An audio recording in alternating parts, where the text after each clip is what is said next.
Messieurs, dames, bonjour et bienvenue dans votre bimensuel Le Bon Citoyen, l'émission de UCATV qui traite des questions relatives à la citoyenneté. L'émission à visée informative à l'endroit de la communauté universitaire et de tout autre citoyen d'ici et d'ailleurs. Pour l'émission de ce jour, nous parlerons de l'occupation rationnelle des trottoirs par les piétons. Mais avant de revenir sur le plateau avec un invité spécial pour vous, nous vous laissons sur cet élément.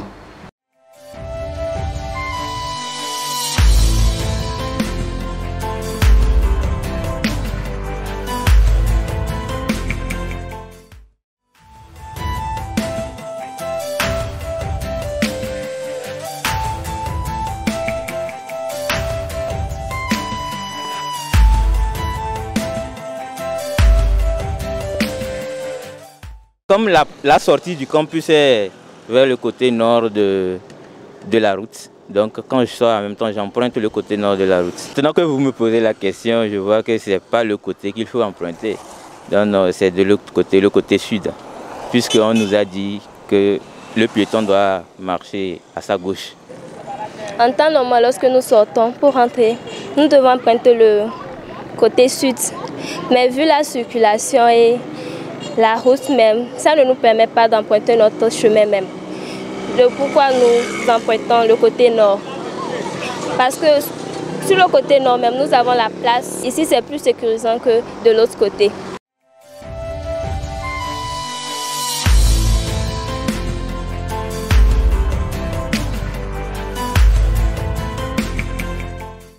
Messieurs, dames, nous sommes de retour sur le plateau de UCATV avec un invité spécial. Monsieur l'invité, bonjour.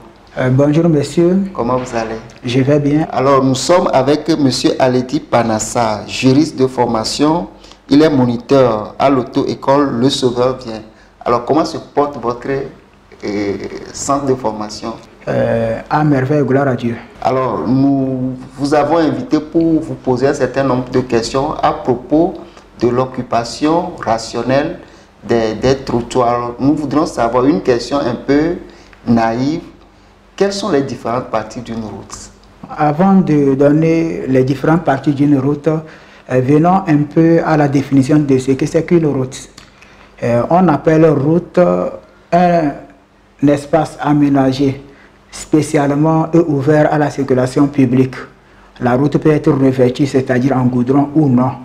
Les composantes d'une route sont: la route est composée spécialement d'une chaussée séparée en bandes de circulation appelées voies et bordée de trottoirs ou des accotements.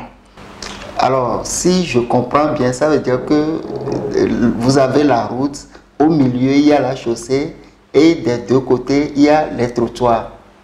Okay. Évidemment. Alors, si tel est le cas, quelles sont les parties de la route réservées aux piétons? Les différentes parties d'une route sont la chaussée, les trottoirs et les accotements.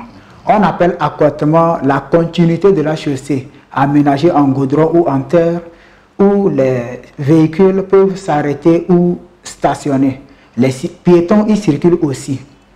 Mais on appelle trottoir la partie de la route, les bordures de la route aménagées spécialement en goudron ou en pavé et réservées à la circulation des piétons uniquement. Donc, les trottoirs et les accotements sont la partie de la route réservée à la circulation des piétons. Merci beaucoup. Alors, si je comprends très bien, ça veut dire que le piéton, lorsque par exemple je sors de la maison et je veux emprunter la route, je peux marcher de n'importe quel côté de la route, je peux marcher sur n'importe quel trottoir. À cette question, il faudrait voir sur quel côté de la route le piéton doit marcher. Et là, l'école de la route nous enseigne les bonnes manières. Et le piéton doit marcher exclusivement sur le trottoir ou sur l'accotement. Et il doit se rendre visible aux autres usagers et il doit circuler en sens inverse de la circulation qui vient en sens inverse pour être bien visible. Ainsi, les véhicules qui viennent en sens inverse et les piétons vont se croiser face à face. Cela va réduire les risques de surprise. Ceci dit, le piéton doit marcher sur le côté gauche, l'accotement de gauche ou le trottoir de gauche. afin d'être visible aux usagers venant en sens inverse. De façon concrète, chers invités, et nous sommes à Kara ici précisément, et lorsque par exemple les étudiants veulent se diriger vers le campus sud, ils quittent la ville pour aller vers le campus sud, de quel côté de la route ils doivent marcher, et de retour du campus, de quel côté ils doivent marcher? Les étudiants de l'université de Kara, en allant vers le campus, doivent circuler sur les accotements de gauche. Et en sortant du campus pour rentrer chez eux, ils doivent circuler sur l'accotement de gauche de l'autre côté. Ainsi, l'accotement là-bas est aménagé en goudron, l'espace d'1,5 mètre. C'est suffisant pour permettre la circulation des étudiants à 2 de front maximum. Ok, si nous comprenons très bien, ça veut dire que ceux qui connaissent très bien la ville de Kara, lorsque nous quittons par exemple la ville pour aller vers l'université de Kara, et nous marchons du côté gauche. Et lorsque nous sommes au niveau du pont, nous marchons du côté de la pharmacie, par exemple, qui est de ce côté, pour aller jusque sur le campus. Même lorsque nous prenons après le rond-point, après le rond-point du campus, nous devons toujours continuer du côté gauche. Maintenant, de retour, nous ne marchons plus de ce côté, mais nous allons de l'autre côté de la route, précisément du côté sud de la route. C'est ce que ça veut dire concrètement? Évidemment. Ok. Alors, maintenant, à quel danger nos étudiants ou bien les usagers de la route s'exposent lorsqu'ils marchent du côté droit de la route? Lorsque les usagers de la route, nos chers étudiants, marchent sur le côté droit de la route, ils ne sont pas très visibles. À 50%, ils ne sont pas visibles par les usagers qui circulent par derrière. Le grand risque, c'est la surprise. Et éventuellement, ils vont se heurter au véhicule et ça entraîne le plus souvent les accidents de circulation qui peuvent s'avérer être graves, voire mortels. Donc le plus grand danger, c'est que chaque fois que je marche du côté gauche de la route et que le véhicule vient, lui passe par le côté droit de la route. C'est ce que je dois comprendre. Et en ce moment, nous nous croisons.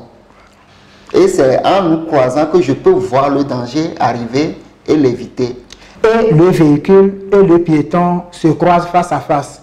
Il y a 100% de visibilité. L'un ou l'autre peut voir le danger et anticiper le croisement. C'est l'idéal pour lequel le piéton doit marcher du côté gauche afin de voir tous les véhicules qui viennent en sens inverse et se préparer à un croisement. Merci beaucoup pour ces informations très précieuses, monsieur l'invité. Alors, nous avons constaté un phénomène et ça crée beaucoup d'accidents souvent sur nos routes. C'est que ce soit à la sortie ou au retour, tous les étudiants prennent le côté gauche, que ce soit en revenant ou en allant, ils prennent toujours le côté nord de la route, au point où des fois ils occupent carrément presque la moitié de la route. Quel conseil vous avez à leur donner concrètement aujourd'hui? Ça me ramène quand j'étais encore au campus, c'était ma querelle avec mes chers étudiants qui marchaient à plusieurs de front. Et ce que nous devons retenir, c'est que la circulation à 2, 3 ou 4 de front est interdite, strictement interdite. Mais il y a des assouplissements à cette règle. Si l'accotement est large, suffisamment large pour permettre la circulation à front, les piétons qui circulent, même s'ils sont à front, doivent laisser un intervalle d'au moins 1 mètre entre eux et les véhicules qui viennent en sens inverse. Ainsi, les risques de collision sont quasiment nuls. Alors, sur la route, principalement allant vers l'université de Kara, l'accotement est large. Là-bas, 2 étudiants peuvent marcher à 2 de front, maximum 2 de front.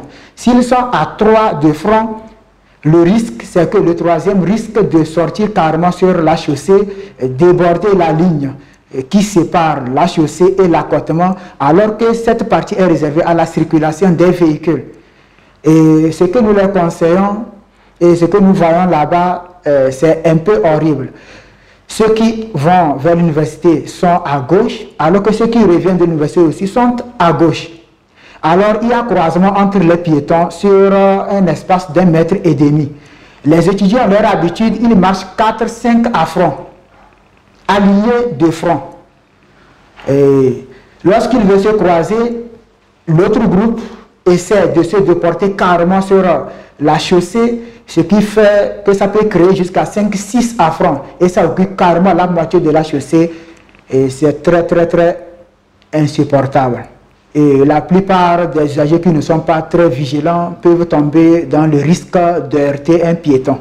Alors, chers étudiants, nous sommes très heureux d'avoir cet invité sur le plateau pour nous expliquer un certain nombre de choses. Et lorsque nous sommes sur la route, nous devons faire extrêmement attention pour ne pas d'abord nous mettre en danger et mettre en difficulté les autres usagers de la route. Alors, chers invités, nous sommes presque à la fin de cet entretien. Est-ce que vous avez un mot de fin? Je vous remercie beaucoup. Mon mot de fin, c'est que la sécurité, c'est l'affaire de tous. Nous sommes tous responsables. Et les usagers de la route et les piétons doivent avoir chacun de son côté une certaine bonne manière. À commencer par les piétons. Les piétons doivent faire leur effort maximum de respecter toujours une distance latérale entre eux et les véhicules qui croisent. Et être très diligent, très courtois envers eux. Pour les conducteurs, la plus grande responsabilité, c'est sur eux. Ils doivent comprendre qu'ils doivent être très cléments, très diligents, voire tolérants et très courtois envers les piétons et les cyclistes qui ont du mal à se discipliner face au code de la route. Et tout usager de la route, que ce soit les conducteurs comme les piétons, ont l'obligation, avant de se mettre à bord d'un véhicule ou d'emprunter une voie publique, de s'acquérir des connaissances nécessaires en matière de code de la route et de la sécurité routière afin d'éviter au maximum les risques liés à la circulation routière appelés communément les accidents de circulation, dont la mort est dans la plupart des cas les retombées. Ainsi, pour éviter ce fléau, nous appelons à tout le monde, tous les concitoyens, à aller vers le code de la route, l'approprier. Et une chose est de connaître bien le code de la route, une autre chose est de l'appliquer. Lorsque nous sortons sur la route, rappelons-nous que le code que nous apprenons, cette loi routière, nous devions l'appliquer en toutes circonstances et en toute cause. Merci beaucoup. Merci beaucoup, chers invités, d'avoir répondu à notre invitation. Je rappelle que nous étions avec M. Aledi Panassa. Il est moniteur à l'auto-école Le Sauveur Vient. Pour ceux qui connaissent la ville de Kara, nous sommes là sur la route de Tomdé, plus précisément en face des affaires sociales. Alors, nous sommes très heureux également de vous avoir eu à notre compagnie, chers téléspectateurs. Nous espérons vous retrouver dans 2 semaines pour une nouvelle édition. Bye bye.